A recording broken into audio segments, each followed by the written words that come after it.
Cheers a friend. Wow. Let's go.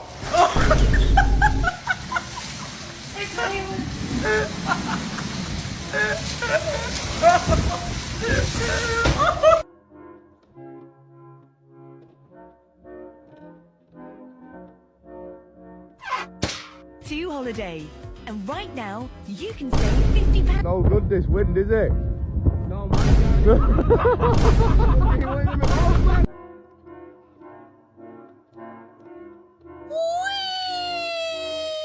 Oh my god. In a second. I just took it.